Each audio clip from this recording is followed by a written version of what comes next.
ছোৱালী এই নীলআকাশৰ পৰী এজনী হৈ নাচি আছে। সপোন দেখা কল্পনা কৰাই মনটো অকমান শান্তি পাবা।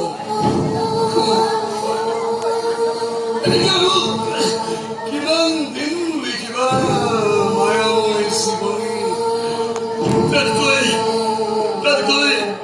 এই ভগৱান চৰক দূৰৰ পৰাই সেৱা এটা চলোৱা আৰু ঘৰলৈ উভতি বোলাই যাওঁ।